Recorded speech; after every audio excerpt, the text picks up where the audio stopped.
Vidéo Kinshasa. Vidéo Kinshasa. Naye pour na toujours ça film moi la troisième partie à Black Beat Mac. Au moni ba couturier, ba styliste, ba couturier, ba terre penao ya monde. Ba moni siko ke sap nde mutu simbi ma munio surtout.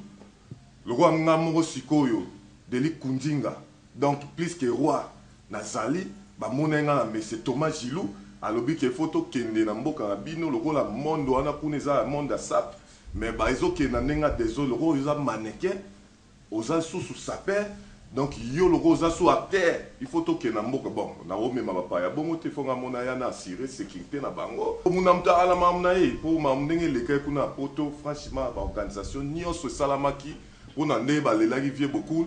na sepeli ya makasi bana kin bana sefa bana ponto prêtre rabino yeyo donc tout ba ocha ba désordre na ba télé na mambo bikutu o aza saper mannequin abundela la drapeau ngaka drapeau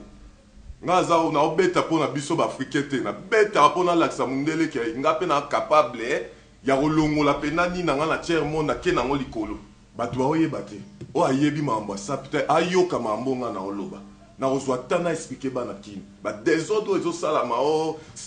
musicien mo aye na comédie na ye ozo po ande biloko o ya ba soda o kangaka ba passaper tout ba ça désordre o saper musicien oza musicien tikala musicien saper aza saper mutu aye na dédicace saper mutu aye ni apesi musicien exercice ye mo ba miyemba ka kombo na ye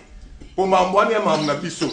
comme bapangalo eza génération papa mba ya sali yo aye musala ba o nyonso tu ba ye pe basali ya bango musala ba mikiliste msu ba ya kosa bana ya kini ya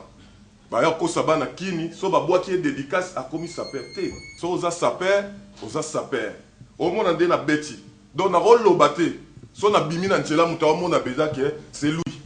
ça pesa ndengwana donc eza pete ke o ngai na lata kaka koleka yo non ça pesa kende na o gagner na braza ngoki na mulangi ngoki bien tatu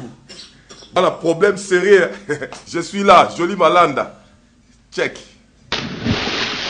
Vidéo Kinshasa. Vidéo Kinshasa.